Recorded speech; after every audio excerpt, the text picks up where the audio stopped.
जे मागच्या 10-15 वर्षामध्ये जी मोठ्या प्रमाणात आपली प्रगती होते त्यानुसार आपल्याला फार मोठ्या प्रमाणात आणि मोठ्या क्षमतेची बंदरांची गरज आहे। तुम्हाला मुंबईच्या नॉर्थकडेच बंदर पाहिजे, कारण की मुंबईच्या साऊथला तुम्ही गेलात तर तुम्हाला जे सह्याद्री क्रॉस करावा लागतो आणि हा जो नॉर्थचं जे क्षेत्र आहे ते लांब पडायला लागतं, त्याच्यामुळे तुमची कॉस्ट वाढते। कॉस्ट वाढली तर तुमचं उत्पादन तुलनात्मकदृष्ट्या जागतिक बाजारपेठेत महाग होतं। त्याच्यामुळे आपल्याला मुंबईच्या नॉर्थला आणि दमनच्या साऊथलाच बंदर पाहिजे। आज आपण जर बघितलं तर JNPA आणि मुंद्रा दोघं 80% जास्त कॅपॅसिटीने काम करतात। म्हणजे पुढच्या 3-4 वर्षामध्ये JNPA आणि मुंद्रा हे दोघंही भरून जातील। त्याच्यामुळे ते भरेपर्यंत आपल्याला एक नवीन अत्याधुनिक मोठ्या क्षमतेचं बंदर निर्माण करणे गरजेचं आहे। बहुसंख्य लोकांना आता खात्री झाली आहे की या बंदरामुळे आपल्याला कोणताही आपल्यावर आपत्ती येणार नाही, तर रॅदर ही इष्टापत्ती, याच्यामुळे आपला फायदाच होणार आहे। पालघर हे भारतातलं पहिला जिल्हा असेल जिथे रिव्हर्स मायग्रेशन, पालघरमधून जे लोक बाहेर नोकरी करायला गेले हे सगळे लोक पुढच्या 5 ते 7 वर्षात परत पालघरला येतील, कारण की त्यांना तिथेच अतिशय चांगला जॉब तयार मिळेल आणि तो सुद्धा त्या भागाचं कोणतंही पर्यावरणदृष्ट्या कोणतंही नुकसान न होता। नमस्कार, मी प्रतिभा चंद्रन। नवराष्ट्र मल्टीमीडियामध्ये आपल्या सगळ्यांचं मनःपूर्वक स्वागत। आपल्या सगळ्यांना माहिती आहे की देशाची अर्थव्यवस्था 5व्या स्थानावरून 3ऱ्या स्थानावर नेणं हे सरकारचं आणि खास करून पंतप्रधान नरेंद्र मोदी यांचं एक स्वप्न आहे आणि त्यामध्ये महत्त्वाची भूमिका निभावणार आहेत ती भारताची बंदरं। आणि या बंदरांचा जी एक सागरमाला नावाचा एक मोठा ज्याला महत्त्वाकांक्षी प्रकल्प म्हणता येईल तो सरकारने हाती घेतलेला आहे। आणि त्यातलं मी आपल्या दर्शकांना सांगू इच्छिते की 12 मोठी बंदरं आणि 205 छोटी बंदरं ही आपल्या देशामध्ये आहेत। त्यातला सर्वात महत्त्वाचा ज्याला प्रोजेक्ट म्हणता येईल, प्रकल्प म्हणता येईल, तो आहे JNPAचा, ज्याला आपण पूर्वी JNPT म्हणून ओळखत होतो। JNPAचे अध्यक्ष आपल्यासोबत आहेत उन्मेषजी वाघ। उन्मेषजी, आपलं मनःपूर्वक स्वागत। आणि चर्चा स्वाभाविकच होतीये सध्या ती 13व्या महत्त्वाच्या येऊ घातलेल्या पोर्टची आणि वाढवण पोर्टची। तर त्या ठिकाणी एकतर 2-3 मुद्द्यांवरून किंवा 2-3 अँगलनी त्याची आपल्याला चर्चा करणं गरजेचं यासाठी आहे की एकतर तो प्रकल्प खूप रखडला तशा अर्थाने, कारण बऱ्याच मान्यता, बऱ्याच परवानग्या, नंतर तो कसा येणार आणि आता मला वाटतं स्पेशल पर्पज व्हेकलच्या थ्रू तो डेव्हलप करणे, अंतर्गत विकसित करणे असा एक हे आहे। तर काय नेमका तो प्रकल्प आणि कसा तो विकसित होतो? सगळ्यात पहिले जे तुम्ही बरोबरच बोललेत की हा प्रकल्प फार रखडला, तर पहिले मी त्याचं उत्तर देतो। 1991-92ला हा कन्सेप्च्युलाइज झाला आणि 97-98 ला त्याच्यावर मोठ्या प्रमाणात त्याला गती आली आणि 2006 नंतर तो थांबवण्यात आला। हा जो प्रकल्प आहे, जो ज्याला आपण वाढवण बंदर म्हणू, तो बंदर हे देशातलं 13वं मेजर पोर्ट म्हणून त्याला मान्यता देण्यात आली आहे। मंत्रिमंडळाने त्याला मान्यता दिली 2019-20 मध्ये।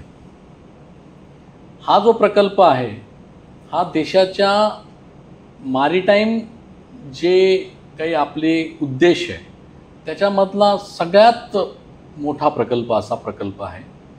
आज आपण जर जे बघतो, जे कंटेनर टर्मिनल्स आहेत, कंटेनर पोर्ट्स आहेत, ते जागतिक क्रमवारीमध्ये 25 आणि 26 या स्थानावर आहे।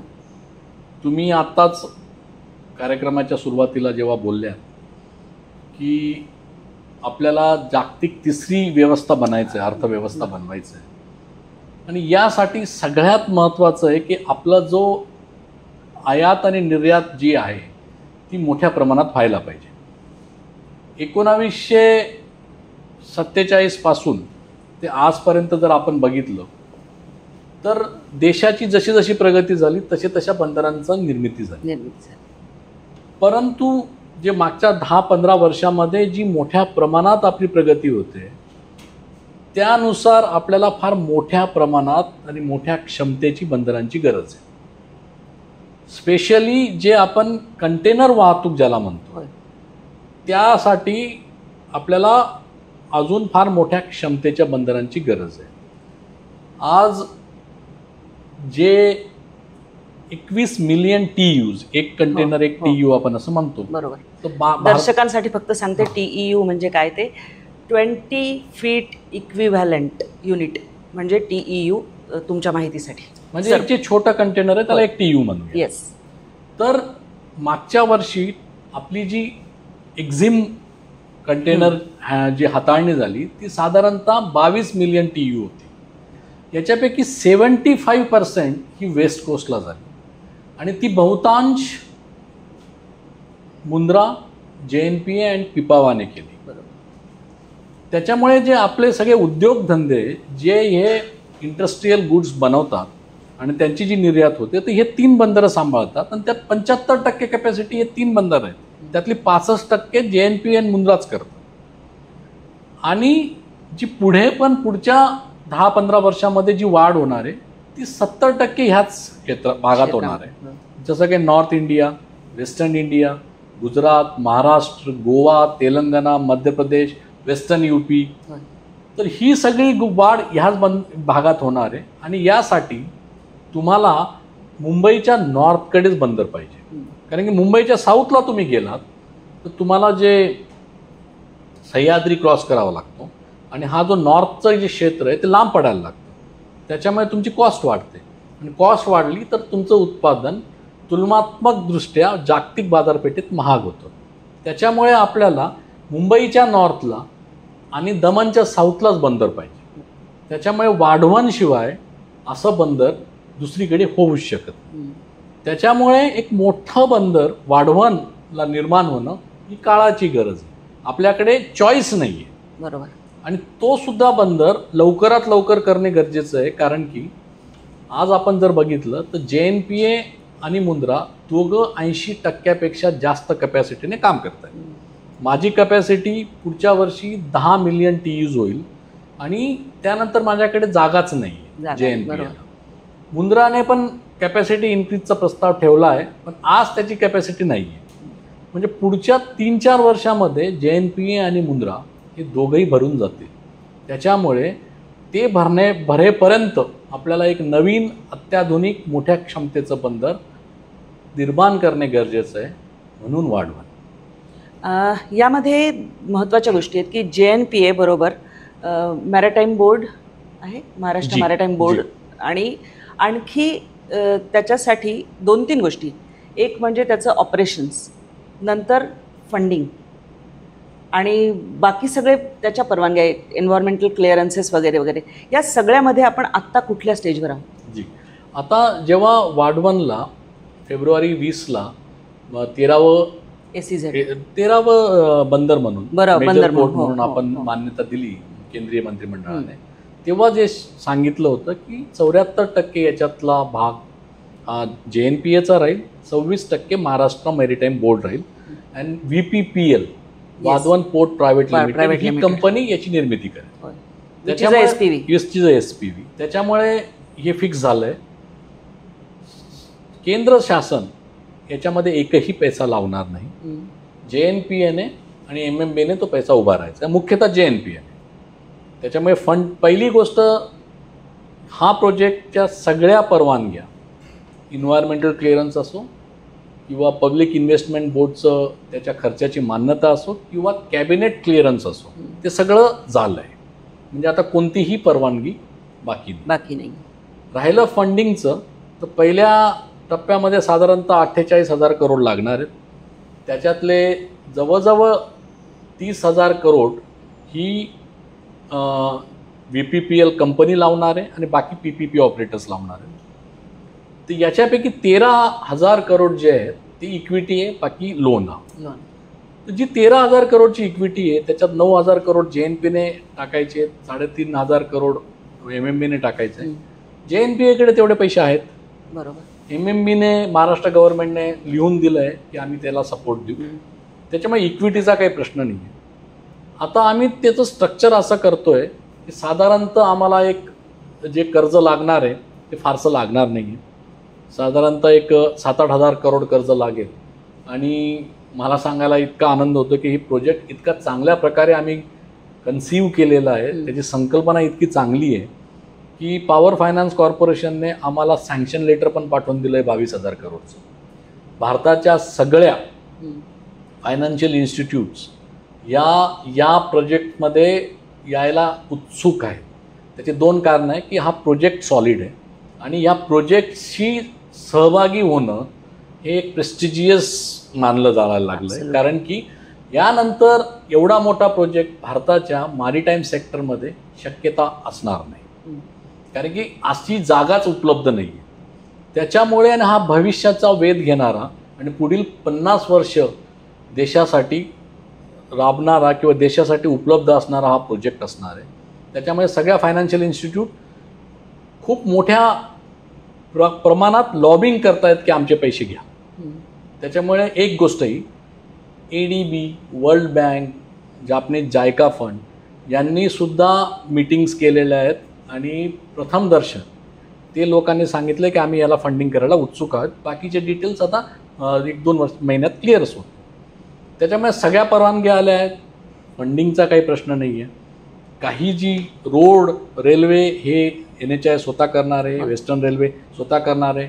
आम्ही महाराष्ट्र जल प्राधिकरणबरोबर MOU साईन करणार आहोत. त्यांनी मान्यता दिली आहे की पाणी ते पुरवणार, त्याची पाईपलाईन वगैरे पण आम्ही डिपॉझिटवर पैसे देणार, ते करणार. महाराष्ट्र डिस्ट्रीब्युशन अँड ट्रान्समिशन कंपनीची संयुक्तिक मीटिंग आमची झाली. त्यांनी त्याला इलेक्ट्रिसिटी देण्याचं कबूल केलेलं आहे. त्यासाठी जे इन्फ्रास्ट्रक्चर डेव्हलप करायचं त्यांनी मान्यता दिलेली आणि त्याला आम्ही पैसे देणार आहोत. त्याच्यामुळे आता याला लागणाऱ्या सगळ्या गोष्टी झाल्या आहेत. आम्हाला पोर्टसाठी 1 इंच लागत नाही, त्याच्यामुळे लँड ॲक्विजिशनचा काही प्रश्न नाही आहे. रोडसाठी 571 हेक्टर जमीन लागणार आहे. बरोबर. तिथे जी रेल्वे येते बुलेट ट्रेन आणि जे दिल्ली मुंबई एक्सप्रेसवे येतोय त्याला लोकांनी आनंदाने जमीन दिली आहे.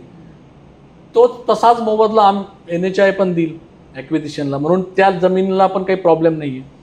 त्याच्यामुळे आता अडचण अशी या प्रोजेक्टसमोर काहीच नाही.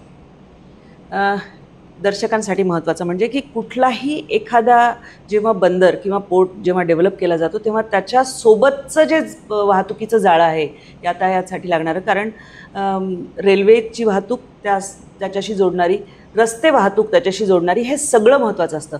आणि हा सगळा जो आहे एकतर ज्या पद्धतीने हा समुद्रामध्ये विकसित केला जाणार आहे त्यामुळे ॲक्च्युअल जो पोर्ट असेल तो खूप वेगळ्या पद्धतीचा आणि ते एक इंजिनिअरिंगच्या दृष्टीने पण वेगळं असणार आहे. आणि हा जो सगळा आजूबाजूचा फ्रेट कॉरिडॉर आहे तो पार्किंग कॉरिडॉर, ह्या सगळ्याचं नियोजन झालेलं आहे.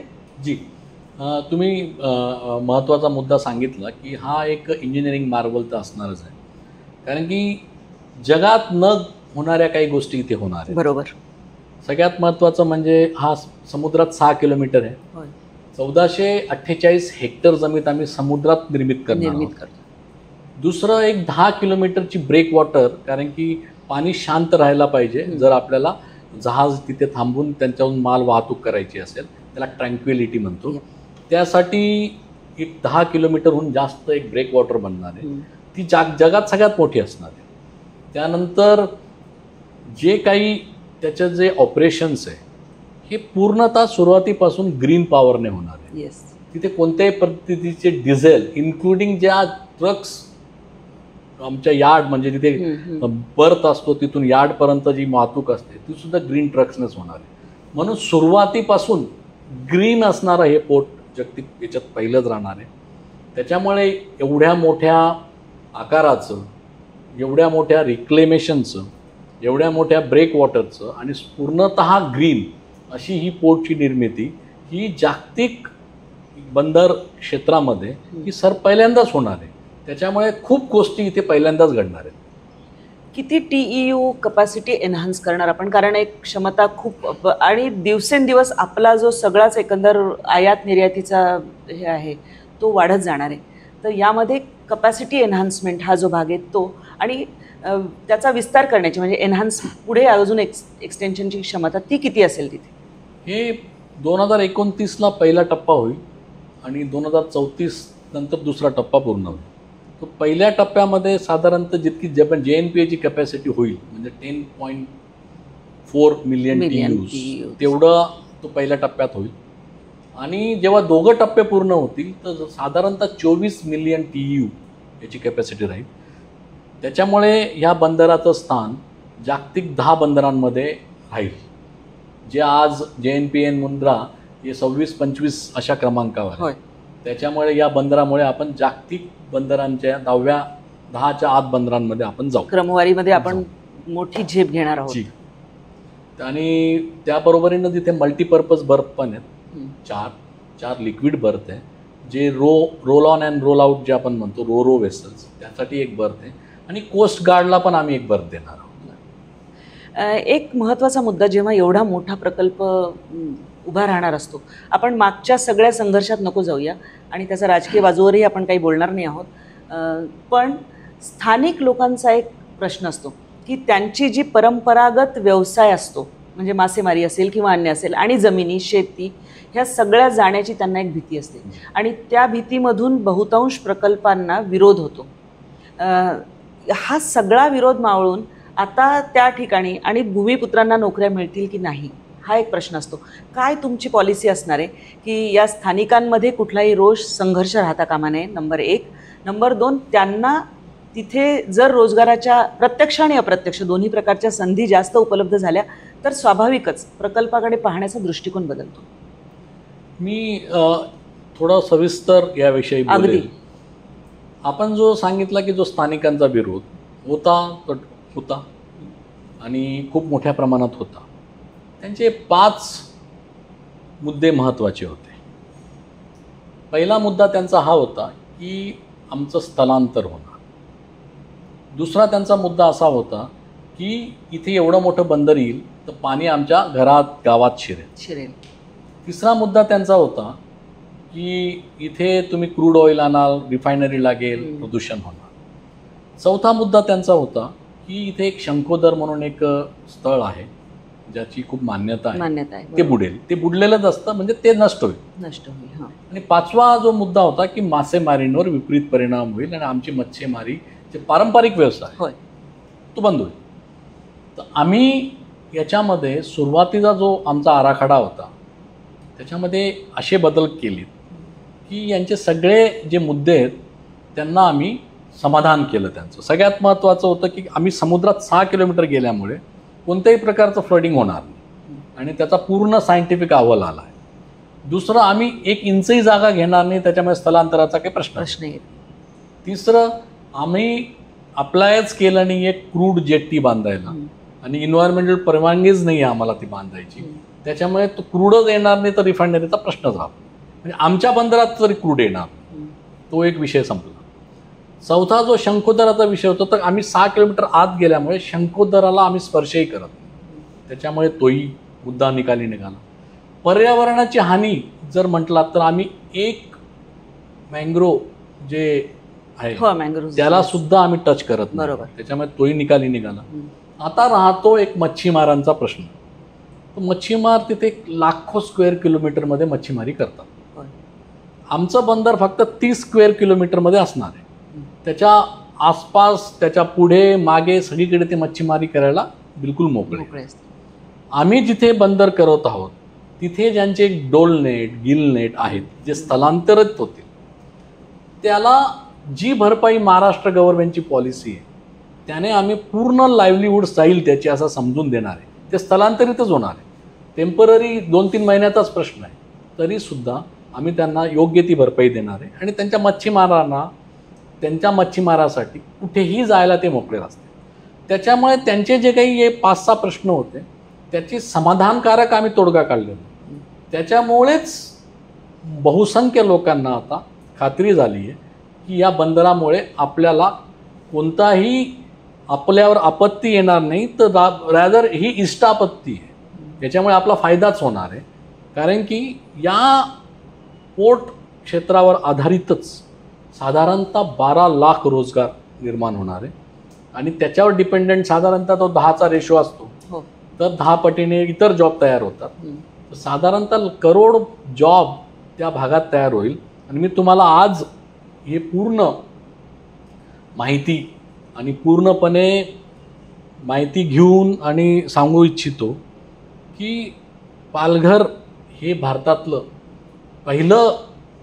पहिला जिल्हा असेल की जिथे रिव्हर्स मायग्रेशन होईल. पालघरमधून जे लोक बाहेर नोकरी करायला गेले हे सगळे लोक पुढच्या 5 ते 7 वर्षात परत पालघरला येतील, कारण की त्यांना तिथेच अतिशय चांगला जॉब तयार मिळेल आणि तो सुद्धा त्या भागाचं कोणतंही पर्यावरणदृष्ट्या कोणतंही नुकसान न होता.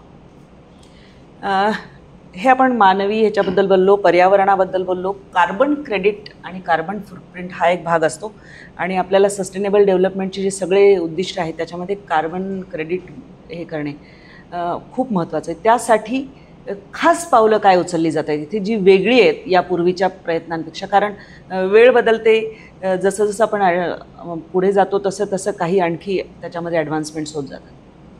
सगळ्यात महत्त्वाचं म्हणजे आम्ही हा सुरुवातीपासून संपूर्ण ग्रीन पोर्ट राहणार आहे. याला लागणारी 1 किलोवॅट एनर्जीसुद्धा ही पूर्णपणे ग्रीन स्रोत असतील तिथूनच आलेली असेल. ती सौर असेल किंवा वायू असेल किंवा अजून कोणती पण ग्रीन एनर्जी असेल. Green energy. त्याच्यामुळे आम्ही कोणतंच कार्बन फुटप्रिंट आमच्या ऑपरेशनसाठी राहणार. जे पोर्टला जे जहाजं येतील ते पोर्टमध्ये जेव्हा एक साधारणतः 20 ते 22 तास थांबतात तेव्हा ते त्यांचे इंजिन चालू ठेवतात, त्याच्यामुळे जे पोल्युशन होतं. तर जे पोर्टला आले तर आम्ही त्यांना शोअर पॉवर देणार आहोत, जेणेकरून त्यांना आपले इंजिन बंद करावे लागते, म्हणून तिथे ते पण प्रदूषण होणार. तिसरं, ज्या ट्रॅक्टर लागतं, ट्रेलर लागतं, म्हणजे ट्रक्स लागतात, ते सुद्धा इलेक्ट्रिकल असतं. त्यांची चार्जिंगसुद्धा ग्रीन एनर्जीनेच होईल. त्याच्यामुळे ह्या पोर्टचं कार्बन फुटप्रिंट हे शून्यच असणार आहे.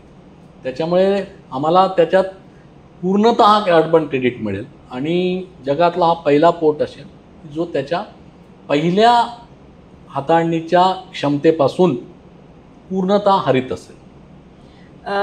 हा झाला आता ऑपरेशन्स सोपे होण्यासाठी, म्हणजे तिथे येणारा जो सगळा कंटेनर, फ्रेट, सगळं जे असेल तिथे येणारी मालवाहतूक, त्या येणाऱ्या प्रत्येक व्यक्तीला लवकरात लवकर कमी वेळामध्ये सगळे ऑपरेशन्स करता यावेत. ऑफलोडिंग, ऑनलोडिंग, त्यांचं पार्किंग आणि त्याच्यासाठीची एक टेक्नॉलॉजिकल ज्याला म्हणता येईल इकोसिस्टीम, की त्यांना फास्ट सगळी मदत.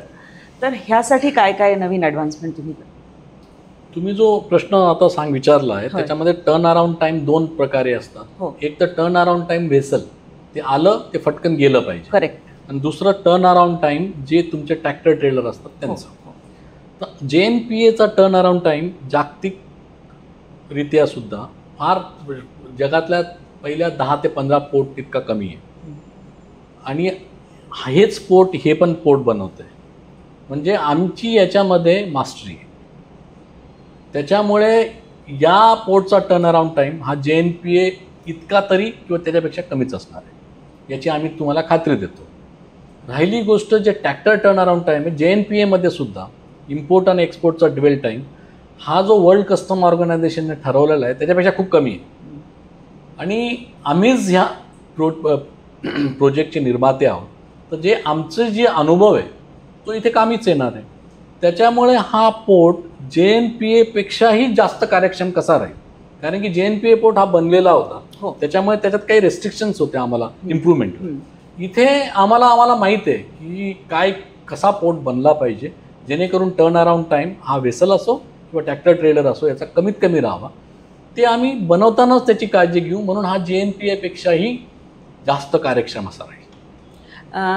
आणखी एक मुद्दा हा असतो की इथे येणारे जे काही असे गुड्स असतील की ज्याच्यासाठी एक कोल्ड स्टोरेज फॅसिलिटी आणि सगळी लागते, एक बॅक चेन लागते, त्याची काय व्यवस्था आहे? कसं की कंटेनर हे ज्याला टेम्परेचर कंट्रोल, नियंत्रित तापमान ज्याला लागतं, असे जे असतात पदार्थ ते रेफेअर कंटेनरमध्येच येतात. ते म्हणजे त्याची कोल्ड चेन ही अबाधित असते. कारण की जेव्हा शिपवर असतात तेव्हाही ते रेफ्रिजरेटेड कनेक्टेड असतात, त्यांना इलेक्ट्रिसिटी मिळत असते. जेव्हा ते ट्रकवर येतात ती त्यांना इलेक्ट्रिसिटी मिळत असते. त्यानंतर ते जेव्हा पुढे जातील तिथे सुद्धा त्यांना इलेक्ट्रिसिटी मिळत राहील. आणि जेव्हा ते इथून बाहेर जातील इंटरलँडमध्ये, तर जेव्हा त्यांच्या त्या वेअरहाऊसमध्ये जातील तर तिथे त्या फॅसिलिटीचे वेअरहाऊस तयारच असतील.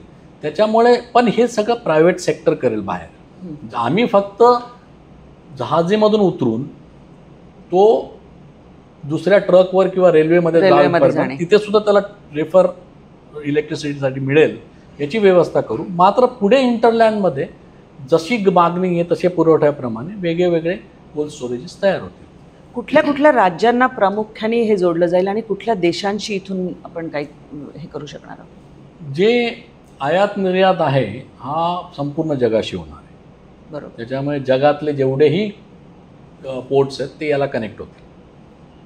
राहिली तर आमचे प्रायमरी जी हिंटरलँड आहे ती मुख्यतः Punjab, Haryana, Himachal Pradesh, Delhi NCR, Rajasthan, Gujarat, Maharashtra, western UP, MP, Telangana, northern Karnataka, Goa अशी राहणार आहे. सेकंडरी हिंटरलँड मात्र पूर्णपणे ती नेपाळपर्यंत जाणार आहे. एक आहे विभाग साहेब की एखादा प्रकल्प जसा असतो, म्हणजे मी बघितलं की कोयना प्रकल्प असेल किंवा आपल्या इथले, तर तिथली एक पॅशनेट मॅनपॉवर जी त्याला एक त्याच्याकडे नोकरी म्हणून नाही बघत, पण ती त्याच्याकडे हा माझं काहीतरी आहे असं म्हणून बघते. तर JNPAचं आतापर्यंतचं जर आपण कामकाज बघितलं तर तशी एक पॅशनेट मग न्हावाशेवाचं असो किंवा इतर जी सगळी बंदरं JNPAकडनं होतात, तर ती पॅशनेट मॅनपॉवर आहे. ती तुमची स्ट्रेंथ वाटते इथे पण की ती सगळी करू असल्यामुळे हा प्रकल्प आणखी चांगला आणखी हे, कारण it is human being who create these project. बिलकुल मी तुमच्या या मताची सहमत आहे.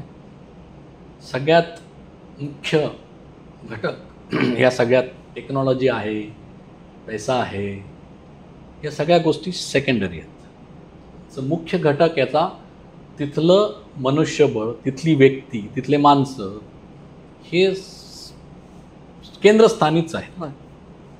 आम्ही लँड ॲक्वायर सुरू होईल एखाद्या महिन्यात, त्यानंतर कामं सुरू होतील.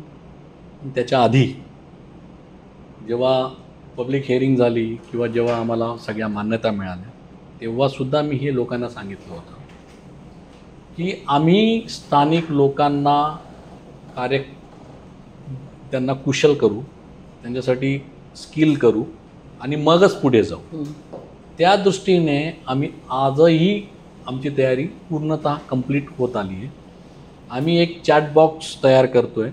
9 ते 10 हजार युवकांचा डेटाबेस आमच्याकडे आलेला आहे, तो आम्ही लोड केलेला आहे. आम्ही त्याच्यामध्ये एक लिंक पण ओपन केली आहे की तुमचा आधार, तिथला तुमचा जर पिनकोड असेल आणि तुमचा आधार असेल तर त्याने तुम्ही रजिस्टर व्हा.